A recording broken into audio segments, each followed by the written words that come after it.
김 소장입니다. 논문 초보들과 그리고 나름 논문에 대한 경험이 많은 이제 고수들 있지 않습니까? 초고수들 간의 차이는 뭐 저는 극명하게 나타난다 이렇게 생각을 좀 하는 편이에요. 여러 분야에서 많은 차이가 나타납니다만은 그냥 간단하게 제가 그냥 지금 생각나는 것 위주로만 설명을 좀 드려보겠습니다. 요것도 궁금해 하시는 분들이 좀 계시더라고요. 그래가지고 이런 부분에 대한 차이를 알므로 인해서 내가 지금 어떤 부분에서 역량이 부족한가라는 것을 다시 한번 되새겨보고 내가 이 부분을 좀 더 개선시키기 위해서 노력해야겠다라는 동기부여로 삼을 수 있으면 좋을 것 같습니다. 그런 차원에서 말씀드리는 거니까 너무 오해는 하지 마시기 바랍니다. 첫 번째 어디서 차이가 나냐면 저는 이렇게 생각합니다.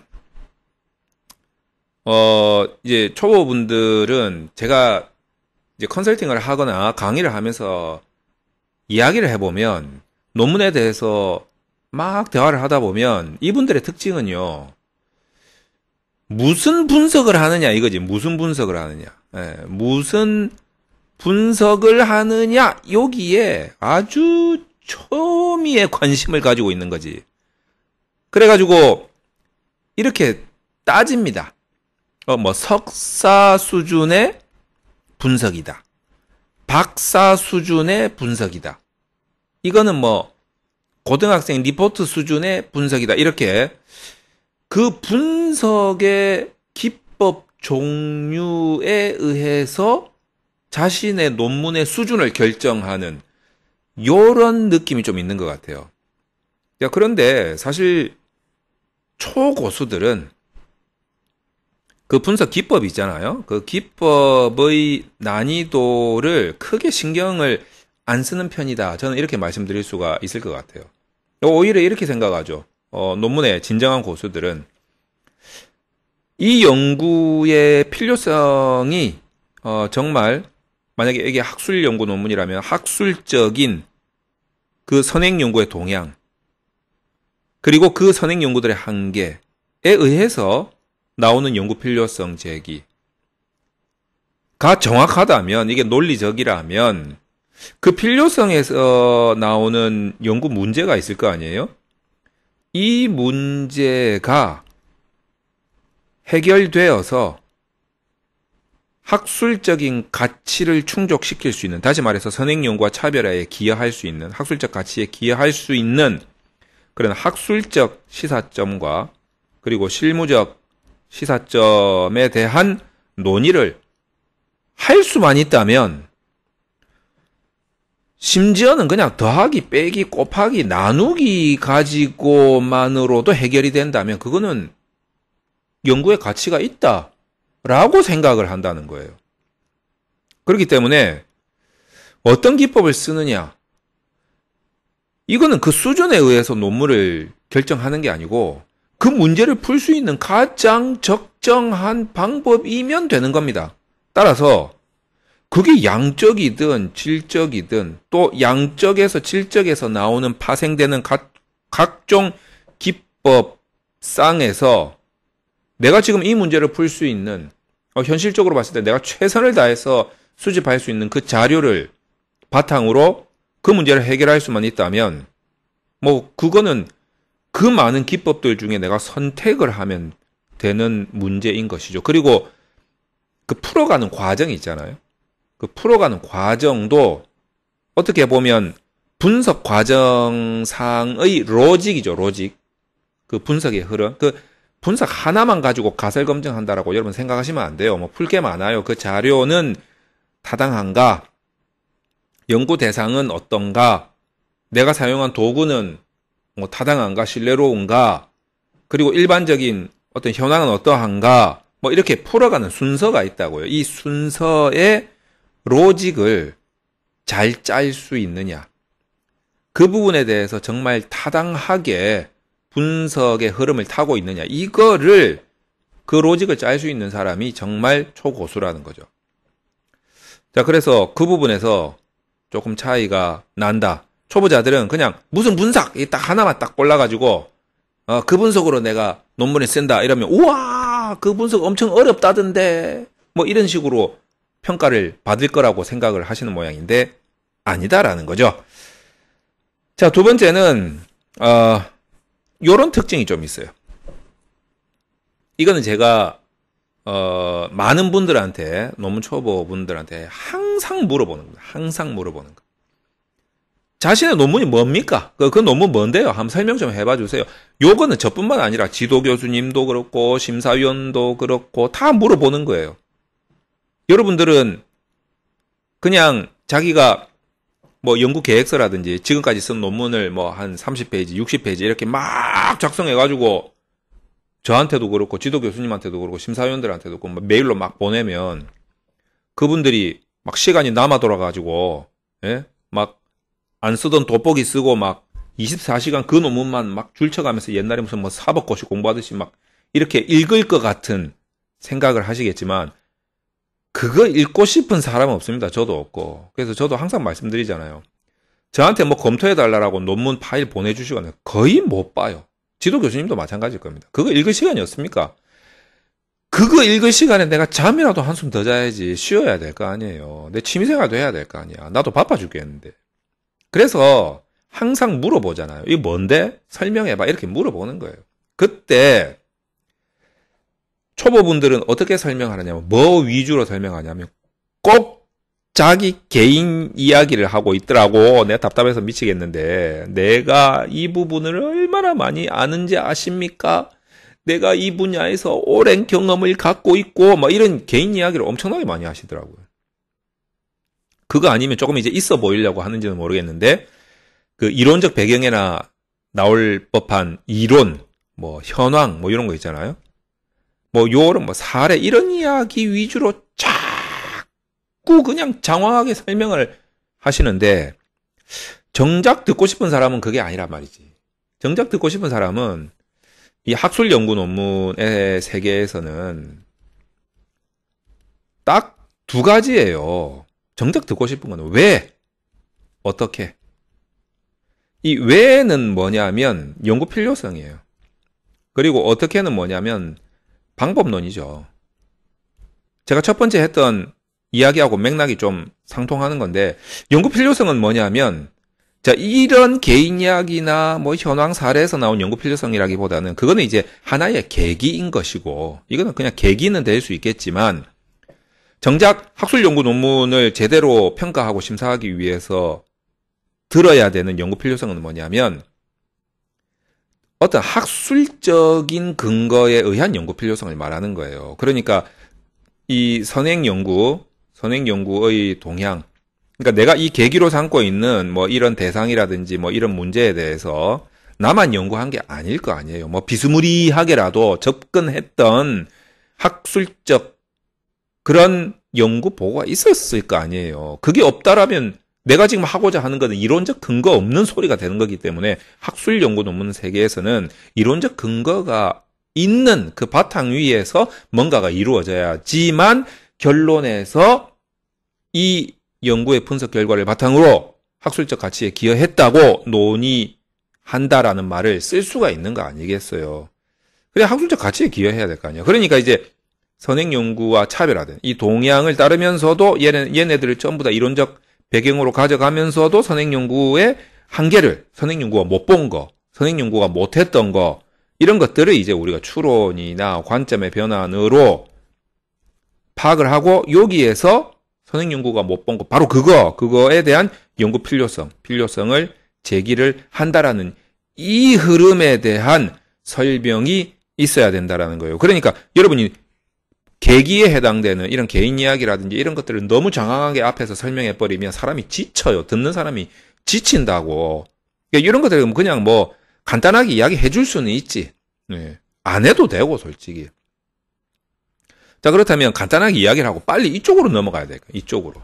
그리고 나서 이 필요성에 의해서 나오는 문제, 이 문제를 어떻게 풀 것인가 방법론에 대해서 가장 적정한 방법을 선택을 해서 풀면 돼요. 이때 이제 우리가 생각해야 될 게, 내가 자료를 어떻게 수집하지? 그 자료가 수집이 될까? 수집된다면 그 자료는 어떤 형태로 들어올까? 이런 것들. 그런 것들이 잘 반영이 되어서 이 문제가 풀어질 수 있는 그 방법론을 선택을 해야 된다는 거죠.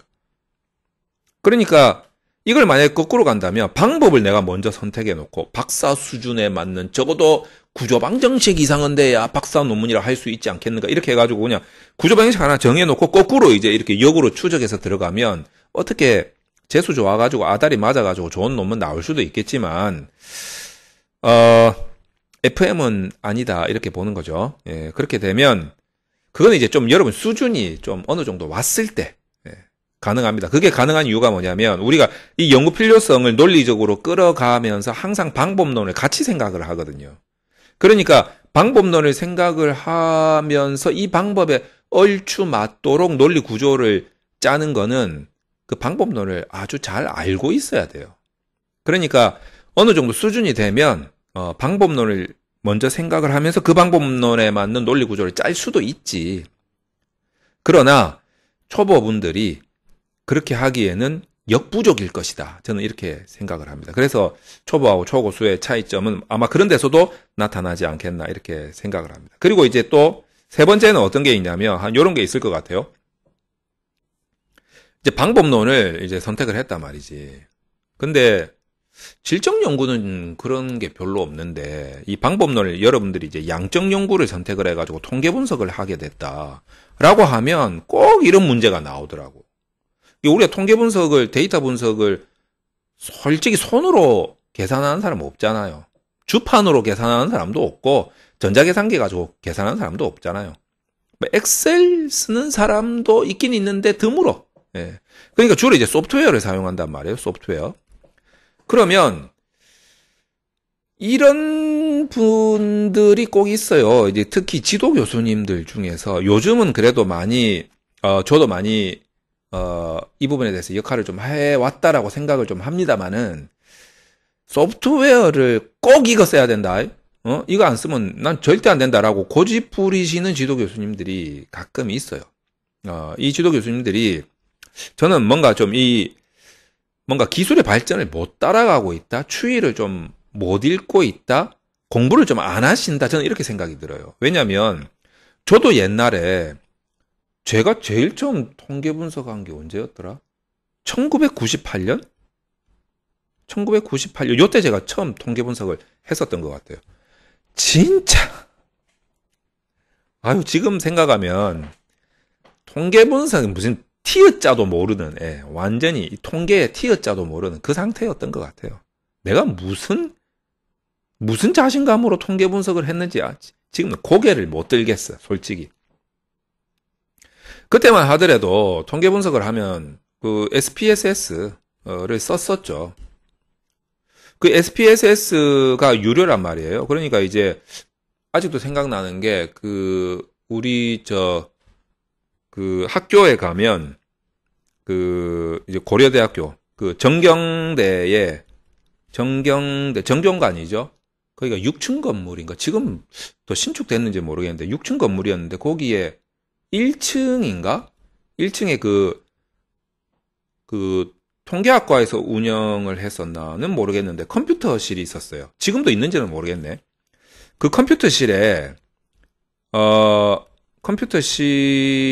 제가 그때는 막 이렇게 그때 노트북이 어디 있어요. 그냥 막 이렇게 뚱뚱한 거 뒤통수 이만큼 튀어나온 모니터가 있는 그 컴퓨터실에서 제가 처음 통계 분석을 했었던 것 같은 기억이 좀 나요. 그때 이제 학생이니까 SPSS를 이제 학생 버전으로 해가지고 어떻게 그쪽에서 제가 했었던 것 같은데 그때 결국 제가 통계 분석을 못 해가지고 아는 누나한테, 선배 누나한테 좀 부탁해가지고 막 했었던 뭐 그런 기억이 조금 납니다. 근데 뭐 어쨌든 그 SPSS 이 프로그램을 그때 처음 알게 됐죠. 저 같은 경우에도. 그러니까 SPSS를 제일 먼저 저도 썼어요. 통계 분석 소프트웨어로. 그래서 얘를 계속 사용을 해온 거 아니겠어요? 그러니까 SPSS는 저도 남들 못지않게 엄청 잘한다 이렇게 생각을 하고 있어요. 여러분들 아시는지는 모르겠지만 저도 SPSS를 초보분들은 마우스로 클릭해서 분석을 하시잖아요. 근데 진짜 SPSS 잘 사용하시는 분들은 신텍스로 하거든요. 신텍스로. 명령문으로 분석을 하거든요. 이게 정말 편하거든요. 저도 명령문으로 SPSS는 분석을 하거든요. 그래서 남들이 막 진짜 한 5시간 걸려서 분석할 거 명령문 써가지고 분석하면 막 1시간 만에 하고 막 이렇게 한단 말이에요. 저 지금도 그렇게 한단 말이에요. 그러니까 이제 SPSS 쓰다가 뭐 자동적으로 이게 이제 IBM에서 그 가지고 있으니까 같이 세트로 나오는 이제 에이모스 뭐 자동적으로 SPSS 쓰니까 에이모스 쓰게 됐고 이걸 이제 굉장히 오래 쓰고 있으니까 손에 완전히 익은 거지. 그냥 눈 감고도 할 수 있을 정도로 손에 익었단 말이에요. 그런데 이게 이제 유료 프로그램이기도 하면서 그게 뭐 유료 프로그램 뭐 돈 내고 사면 되니까 뭐 크게 문제는 안 되는데 이제 사람이 이제 추세라는 게 있잖아요. 추세. 예. 추세가 이제 점점 R 언어라든지 뭐 파이썬 언어라든지 뭐 이쪽에서의 기능이 확장성이 굉장히 좋아지고 있단 말이에요. 그래서 저도 이 R이나 파이썬 언어를 또 컴퓨터 언어를 배워야 되잖아. 그러니까 이거 배우고 싶겠어요? 그러니까 안 배우고 싶다고. 그러니까 원래 자기가 하던 자기가 다루던 소프트웨어를 계속 고집하게 될 수밖에 없는 거죠. 그러나 추세는 이쪽으로 좀 흘러간단 말이에요. 이게 이제 뭐 무료이기도 하고 굉장히 편의성이라든지 편리성이 좋아지고 있기 때문에. 그래서 저도 이제 나름대로 힘들게 공부를 할 수밖에 없잖아요. 근데 요때 새로운 거를 받아들이느냐, 공부를 하느냐. 그래서 저는 이제 유료 프로그램도 잘하고 무료 프로그램도 잘하죠. 근데 이렇게 새로운 거를 공부를 해야만 되는데 그거를 귀찮아서 안 하시는 분들은 이거를 자꾸 깐단 말이에요. 이런 거 필요 없어. 뭐 별로 안 좋아. 이렇게 하면서 이제 아무것도 모르는 학생들한테 무조건 SPSS로 해. 뭐 에이모스로 해. 뭐 이런 식으로 이제 이야기를 한단 말이에요. 근데 그럴 필요가 없거든. 그래서 초보분들은 아무래도 계속 공부하기가 힘드니까 소프트웨어를 선택하는 것도 물론 이제 지도 교수님이 자꾸 욕을 해서 그럴 수도 있겠지만 학생분들은 하나만 자꾸 생각을 하는 거예요. 그래서 저는 이렇게 초고수들은 소프트웨어 문제를 이렇게 생각 안 합니다. 소프트웨어는 그냥 도구예요, 도구. 그냥 전자계산기예요, 전자계산기. 그게 뭐 삼성에서 나온 거, LG에서 나온 거, 뭐 현대에서 나온 거 그냥 요 정도로만 생각하는 거예요. 그래서 내가 편한 거 그냥 쓰고 뭐 이 도구가 없으면 저 도구 쓰면 되는 거고. 다시 말해서 요거를 도구라는 개념으로 생각을 한다는 게 어떤 거냐면 여러분들 지금 통계 분석하는 거잖아요. 통계 분석한다면 통계를 알아야 될 거냐, 통계를. 통계의 어떤 그 기초적인 지식을 아는 게 중요한데 이거는 공부를 안 하려고 하고 자꾸 소프트웨어만 사용법을 알려고 하는 거예요. 사용법을. 여러분 이거 구분하셔야 돼요. 사용법은 30분짜리, 30분짜리. 내가 만약에 뭐 SPSS나 아니면 잠옵이나 이런 거 사용하다가 스타타를 이제 사용한다. 30분이면 배운다는 거야. 30분이면. 기초적 지식만 있다면. 근데 기초적 지식이 없으면 이 소프트웨어 사용하다가 저 소프트웨어 사용할 때 넘어갈 때 지식이 없으니까 헷갈린다고. 그러니까 하나만 자꾸 고집을 피우게 되는 거지. 어차피 결과 나오는 거는 똑같은데 뭐. 그 아이콘 어디 붙어 있느냐 그 차이밖에 없는데. 그래서 여러분들은 고수가 되기 위해서는 통계의 어떤 기초적인 지식, 그리고 이제 질적 연구도 마찬가지입니다. 질적 연구도 기법이 있다고. 그 기법에 대한 기본적인 지식을 아는 게 중요하다. 소프트웨어는 금방금방 배워요. 그리고 소프트웨어는 그 제작사에서 매뉴얼을 주잖아. 그 매뉴얼 보면 따라하면 되는데 뭐. 그리고 엔간한 거는 다 유튜브 보면 사용법이 있잖아요, 사용법이. 그래서 저는 이제 유튜브에서 이런 그 통계 분석에 대한 강의를 하시는 분들이 많이 계시는데 저는 이렇게 구분을 합니다. 소프트웨어 사용법을 알려주는 유튜브냐, 아니면 기본적인 지식을, 통계의 기본적인 지식을 알려주면서 소프트웨어 사용법을 알려주는 영상이냐, 이 두 개에는 저는 철저하게 구분을 합니다. 그냥 소프트웨어 사용법은 너무 많아요. 예. 중요한 거는 이 소프트웨어 사용법이 아니라 이럴 때, 이런 문제가 나왔을 때 이 분석을 어떤 로직을 구성해서 분석을 하는 것이 좋으며, 그래야 심사 때 디펜스를 할 수 있으니까. 그래서 나온 것을 어떻게 해석을 해야 되는가? 이게 내 연구의 어떤 가치와 연결될 것인가까지 설명하는 게 중요하다라는 거죠. 그래서 그런 부분을 조금 생각을 하실 필요가 있다라는 겁니다. 그리고 이제 또 초보하고 초고수의 차이점이 무엇인가 또 생각을 해보면 이런 게 있어요. 초보들은 자기가 무슨 연구를 하잖아요. 그러면 이게 잘 됐는지 잘 못 됐는지 잘 구분을 못 한단 말이지. 그래가지고 심사위원이나 지도교수님한테 들고 갈 때 어떤 느낌으로 가냐면 굉장히 두려움을 가지고 갑니다. 저분이 이거를 인정해 주실까? 그러니까 굉장히 수동적인 그런 느낌으로 저 교수님이 이거를 어떻게 봐주실까? 어떻게 평가해 주실까? 요런 것에 수동적으로 받는다라는 느낌으로 가는데 초고수들은 그렇게 안 하죠. 나는 자신이 있어요. 자신이 있는데 이것을 저 사람한테 설득하겠다. 설득하러 가는 거예요. 저 사람한테 평가를 받는다라는 느낌보다는 저 사람을 설득하러 가는 거예요. 이게 자세가 달라. 굉장히 능동적이죠. 이런 부분에 있어서 초보와 초고수가 조금 차이가 있다라는 생각이 듭니다. 또 비슷한 맥락인데 5번째가 이거죠. 이 초보들은 이 불안불안한 거야. 여기서 지적받을지 저기서 지적받을지 막 어디서 어떤 지적이 들어올지 막 불안불안한 거지. 그러니까 심지어는 뭐 오타 같은 거 있잖아요. 뭐 문법 같은 거 이게 뭐 중요하나 이런 거. 이건 그냥 고치면 되는 거잖아요, 이거. 근데 이런 거 지적받으면 간이 덜컹덜컹 하는 거지. 초보들은 막 이런 거 지적받고. 그러니까 초보들은 이게 잔잔한 거 있잖아요. 잔잔한 거 하다에도 그냥 심장이 벌렁벌렁 하는 거야, 그냥.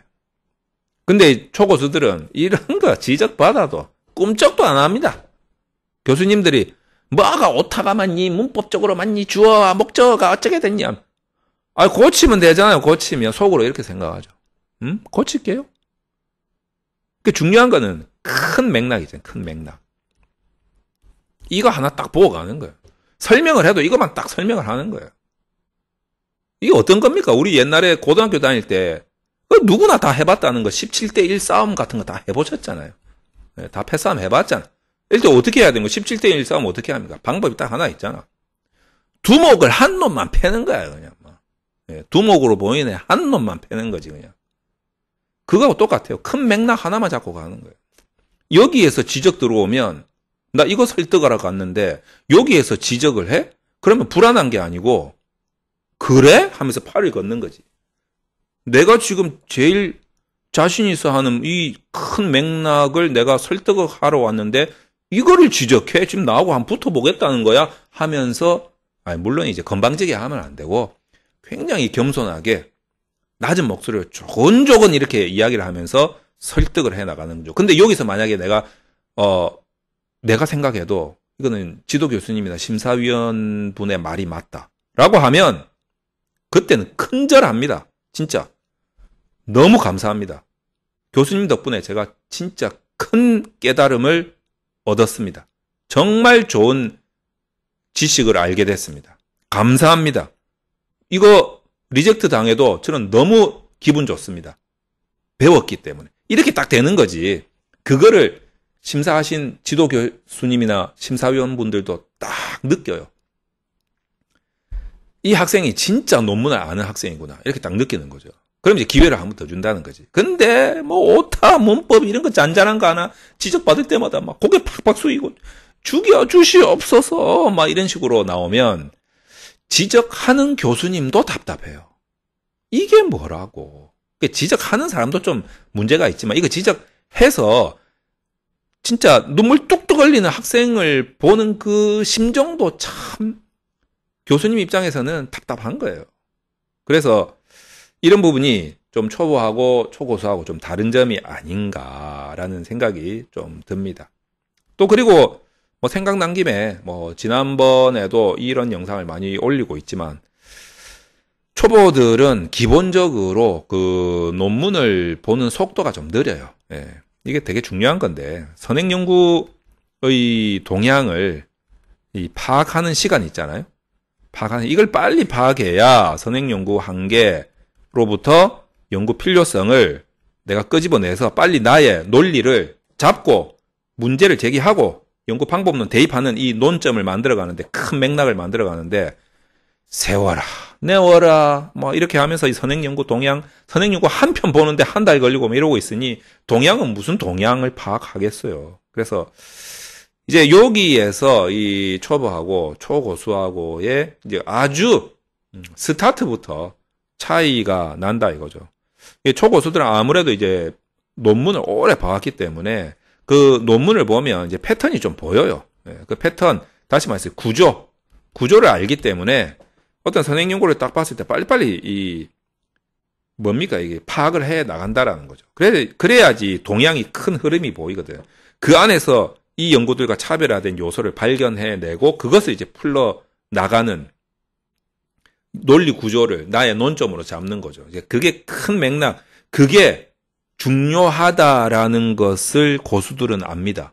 이건 뭐 내 개인적인 경험 이런 것보다는 그게 중요하다라는, 그게 학술적으로 정말 가치가 있는 결과를 내가 뽑아낼 수 있을까라는 그런 것들의 큰 맥락을 초고수는 아는 거죠. 그러니까 이미 전체 그림을 다 보고 들어가는 거예요. 그래서 초보분들은 이제 그게 잘 안 되기 때문에 하나하나의 산을 넘는 데 집중을 하게 되고, 그 하나하나의 산을 넘을 때마다 스트레스 받고 힘들어하고 큰 그림은 못 보는 거야. 내 논문이 어디로 흘러가는지를 모르는 거지. 그러니까 교수님들이 뭐 지적하면 반박을 못 해요. 그게 맞는지 틀리는지 판단이 안 서니까.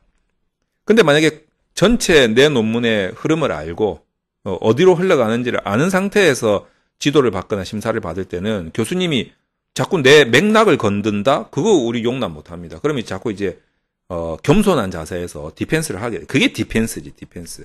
그러면 지적하거나 지도하시는 교수님들도 알아요. 이 학생이 지금 정말 자기의 논점을 건드리는 것을 적극적으로 디펜스를 하고 있구나 라는 것을 교수님도 알아요. 그때 교수님이 눈치채죠. 자기의 논문을 정확하게 이해하고 있구나. 그때는 교수님 입장에서는 도와주려고 하는 거죠. 조금 더 좋게 만들어 보자고 도와주려고 하는 거죠. 이제 그런 것들을 서로 금방 눈치챌 수 있습니다. 수준이 높은 학생과 수준이 높은 교수님들 사이에서는 그런 것들은요, 한 5분도 안 걸려요. 금방 눈치챕니다. 이제 그랬을 때 정말 좋은 논문이 나올 수 있다라는 사실, 여러분들이 좀 제가 드리는 말씀을 좀 잘 새기셔가지고 공부하시는 데 도움이 되면 좋지 않겠나라는 말씀을 드립니다. 그래서 요 정도 해서 이 영상을 마치도록 하겠습니다.